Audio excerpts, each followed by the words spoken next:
Stephen A., sorry, producer. No, I said I want to talk about the possibility of other sports because Mike Wilbon, let me say this. Let me just introduce this and then we could do what we want with it. I'm of the belief that outside of the NBA, Mike and Max, here's my thought. I think baseball, I think tennis, I think golf, I think without an audience, you can resume those sports. You can resume those sports. You could go out on the field to play and play those particular sports because it doesn't involve a lot of contact between the combatants.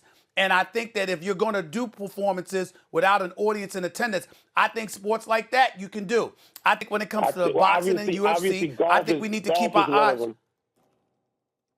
Yes. I think we need to keep our. Golf is Go ahead, Mike. One you Go could ahead, Mike. play. Golf is certainly one you could play without. So first of all, I mean, any tournament for people who haven't been to a golf tournament, perhaps half the competitors don't have galleries following them anyway. So you can certainly golf is my immediate answer to that point, Stephen A. I agree with you and several others.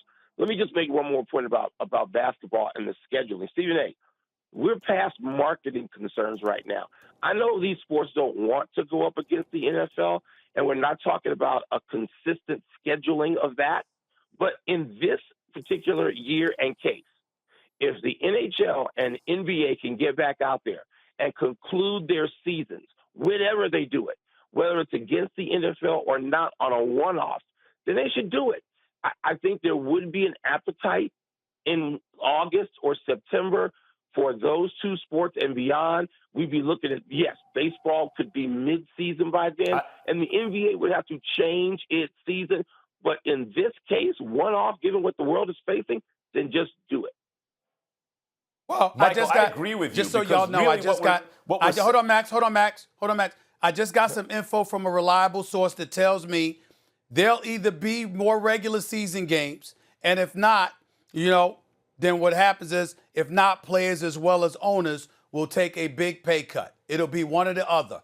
The bottom line is the goal is to have regular season games. The TVs will have to be involved. If not, owners and players will take a big pay cut. That's what I was just told.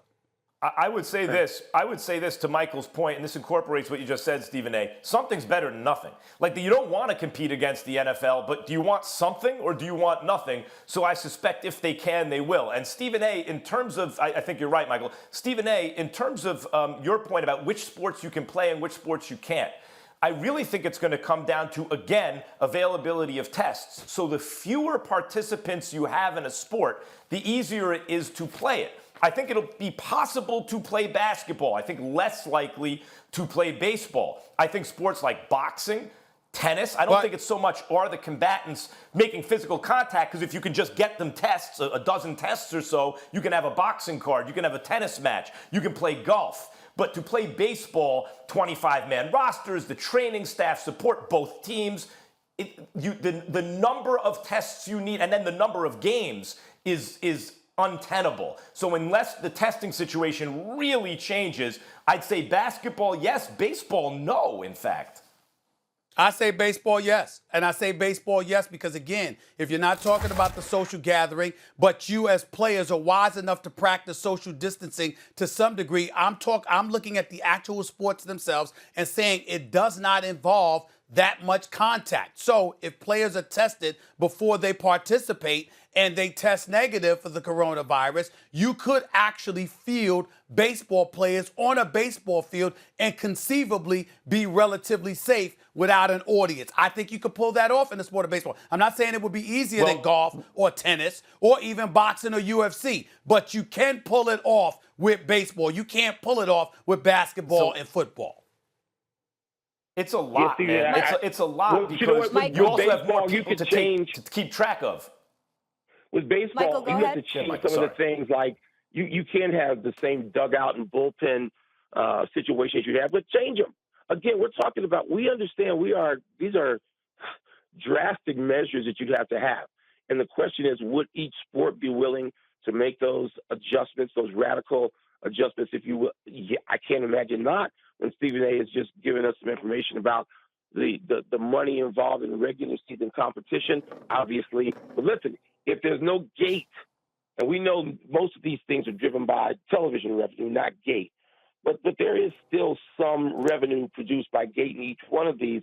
They were talking about fans, and that goes back to Max's point of testing, not for the competitors, but if we're going to have in-arena and in-stadium play competition as we know it.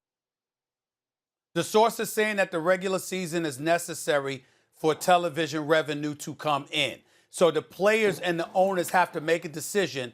If we don't care that much about the television revenue, then we can do without it and we can just have a postseason, but we're going to lose a considerable amount of money. But if owners and players expect to make close to what they were projected to make, they're going to do everything they can to have a regular season to some degree before all is said and done. So we'll see. Here's another thought, and it may be that, like the NBA can find private companies to contract with maybe to get tests, but then they face a PR issue that Adam Silver's already tried to get out in front of. And the argument may come down to, and I think it's a more powerful argument over time, so long as we're not seeing large numbers of elderly people not make it through this, to say, look, it's good for national morale. In times of crisis, sports has been a very good diversion. And maybe the NBA could also make that argument, even if tests don't become, available to everyone, but just more widely available. Absolutely. Michael,